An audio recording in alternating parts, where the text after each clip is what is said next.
पुण्यातली काँग्रेस म्हणजे एकेकाळी शरद पवारांचंच वर्चस्व. पण या वर्चस्वाला रुरल भागात आव्हान दिलं एका धाडसी आणि ठाम काँग्रेस नेत्यानं. नाव होतं अनंतराव थोपटे आणि आज त्यांचा मुलगा संग्राम थोपटे, जे तब्बल 40 वर्ष काँग्रेसशी निष्ठावान असलेल्या आपल्या घराण्याच्या परंपरेतून वेगळं वळण घेणार आहेत.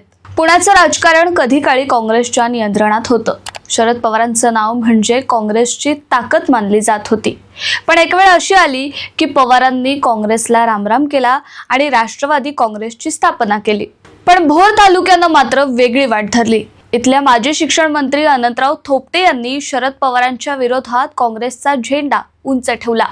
ग्रामीण पुण्यात काँग्रेसला जिवंत ठेवण्याचे श्रेय जर कुणाला जात असेल तर ते थोपटेंच्या जिद्दीला.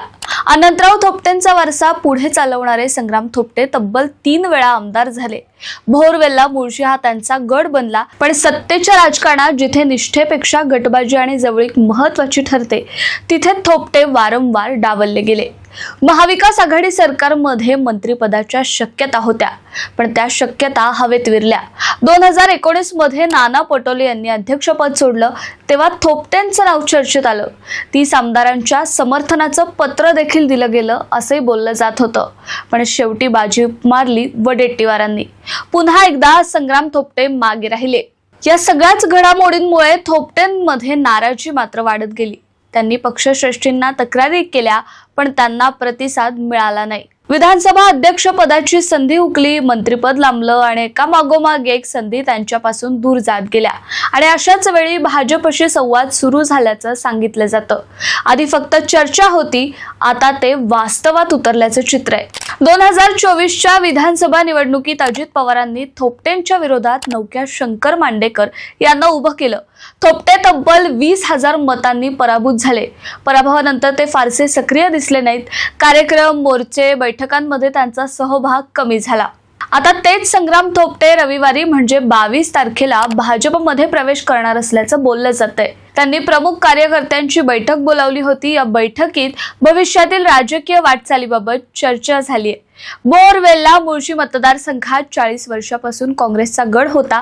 अनंतराव थोपटेंनी आणि संग्राम थोपटेंनी हा गड जपला, पण आता हा गड भाजपकडे जाण्याची शक्यता आहे. पूर्वी काँग्रेसमध्ये असलेले रवींद्र धंगेकर आदित्य शिंदेच्या शिवसेनेत गेलेत आणि आता संग्राम थोपटे भाजपकडे वळल्यास काँग्रेसला पश्चिम महाराष्ट्रात आणखी मोठं नुकसान होणार आहे हे निश्चित.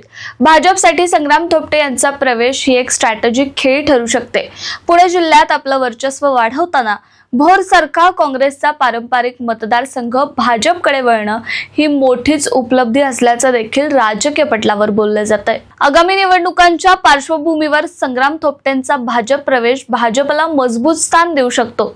काँग्रेसच्या निष्ठावान सैनिकांपैकी एकेकाळी सत्ता न मिळाल्याने शांतपणे लढणारा, कार्यकर्त्यांमध्ये लोकप्रिय असणारे नेते संग्राम थोपटे आज पक्षांतर करतायत. हा निर्णय त्यांनी का घेतला, पक्षात डावललं गेल्याचं दुःख की राजकीय भविष्याचा विचार, हे ठरवणं आपल्या हातात नाहीये. पण नक्की की या निर्णयाचा परिणाम फक्त एका नेत्यापुरता मर्यादित नाही राहणार, तर तो संपूर्ण पुणे जिल्ह्यातील राजकारणाची दिशा ठरवणार आहे. काँग्रेसला हा धक्का किती मोठा असेल हे येणारा काळच सांगेल. मात्र या सगळ्या परिस्थितीविषयी तुम्हाला काय वाटतं? संग्राम थोपटे यांचा भाजपमध्ये प्रवेश हा योग्य निर्णय का? काँग्रेसनं त्यांना डावलून चूक केली आहे का? तुमची मतं आम्हाला कमेंट बॉक्समध्ये नक्की कळवा. आणि माहिती आवडली असेल तर सिविक मिररच्या YouTube चॅनलला लाईक, शेअर आणि सबस्क्राईब करायला विसरू नका.